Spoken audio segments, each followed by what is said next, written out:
Lawyers of Reddit, when did you get so fed up with defending your case that you low-key just lit up the whole courtroom? Alright, sit down, grab a snack, and prepare yourselves for this absolute clown show.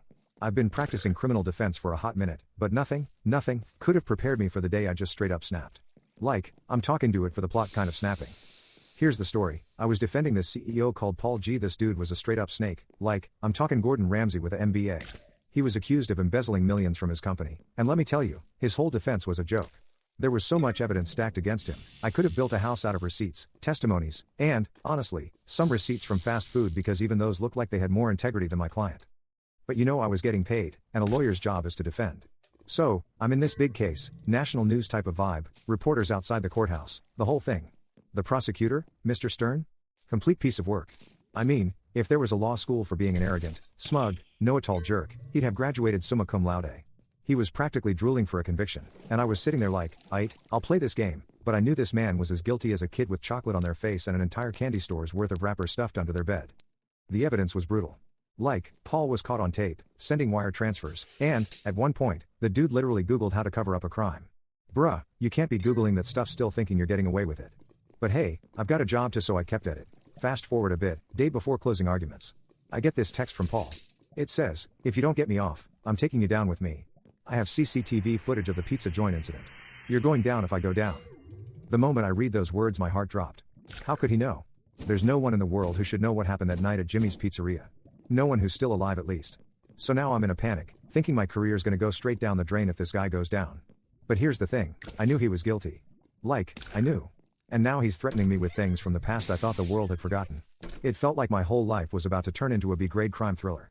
I couldn't sleep that night, my heart was racing too fast. I wasn't ready for it. But the day of the trial came anyway. The trial was going exactly how I thought it would. It wasn't looking good for my client and by extension me. I'm sitting there in the courtroom, looking around, and I swear to you, I start feeling like I'm in the middle of a zombie movie, like, everyone's dead to me. I've already given up. This is all a game at this point. Paul is over there smugly grinning like the Joker, I'm sitting there counting the seconds until I'm disbarred, and then, bam, it hit me. I'm up there, trying to give some dramatic closing statement. But I'm thinking, why am I even pretending to care? These people are either corrupt, stupid, or both. None of them even care about me, my future, or justice for that matter. So I stand up, look over at the jury, and I go, listen, I've been lying to you this whole time. My client is guilty, he stole millions. And you know what? I don't even care anymore. I don't care about this case, about your opinions, or about anything anymore. This whole system is a joke. And honestly, I've had enough. I've been forced to defend a stupid criminal that knows nothing about how to properly cover his tracks. It's like I'm set up to fail. Before letting anyone process what just happened, I pulled out two AR 10.308 rifles. Yeah, I said two. Dual-wielding double trouble. I wasn't trying to make it easy for anyone. I look around. The judge looks like he's seen a ghost, the prosecutor's face is frozen in terror, which, honestly, I found a little satisfying, and the jury. They looked like they'd just gotten hit with a full truckload of bricks, and suddenly, everything feels like a game. I start firing. The sound of the shots is deafening, but my brain's on autopilot now, like I'm watching this from some other dimension. Bullet holes started appearing in desks, walls, and eventually people. Everyone is screaming or diving for cover, but it's too late. The whole room is a movie scene. I'm walking up and down the aisle, guns raised like I'm in a shootout in the Wild West, letting the rounds fly. At this point, it's pure chaos. The judge is lifeless under the desk, the prosecutor is caught crawling like a baby trying to get out of the room, and the jury? Man, they must have wished they could crawl through the floorboards. By the time I ran out of ammo and the rifles were useless, the only thing left was silence. Yup. Everyone's dead. Every single person.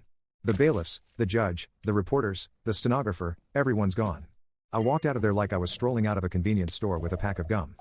The second I stepped outside, I dropped the rifles and just walked into my escort vehicle to take me to my new life in New Zealand with a new name.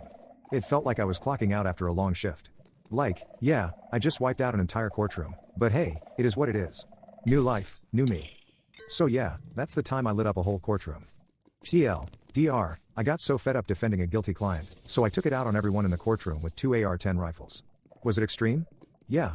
But I know you'd do the same thing. Edit, thank you for all the support and Reddit gold, I didn't expect for this to blow up like it did.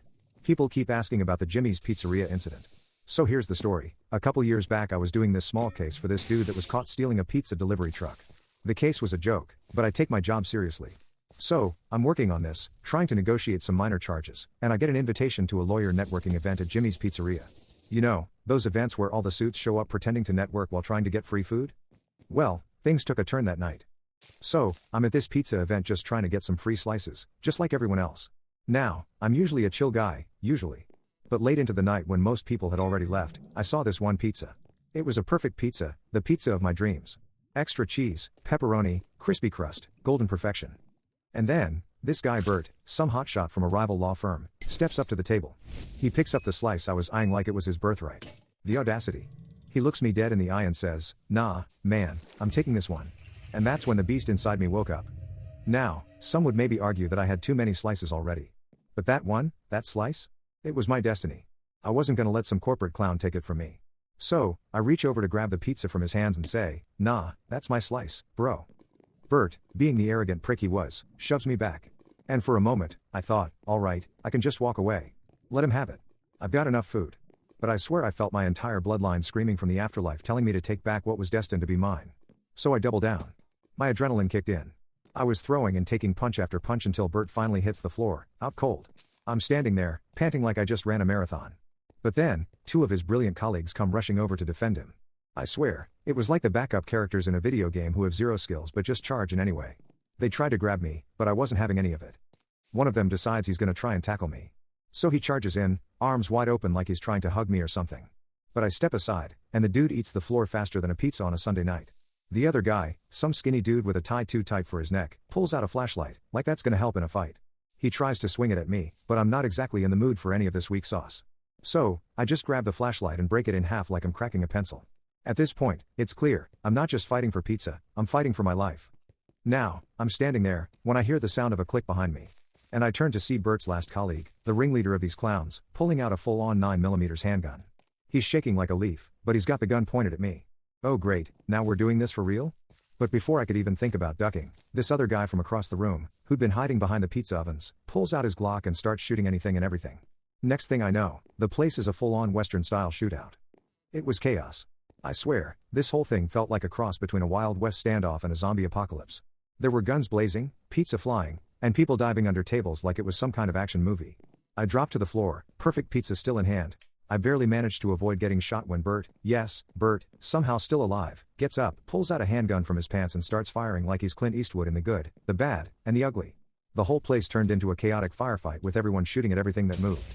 It was like a madman's dream, but instead of bank robbers, it was corporate lawyers and pizza delivery people. Somehow, amidst all the chaos, I found myself hiding behind the pizza counter with an iron in my hand. I also grabbed a pistol off one of Bert's goons because you know I'd rather dual wield. I start firing back, more out of instinct than anything else.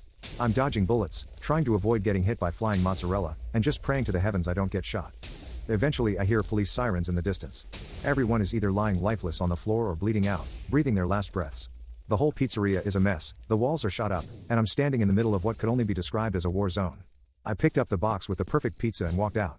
The cops arrived a few minutes later. After a brief investigation, they assumed everyone involved in the fight was dead.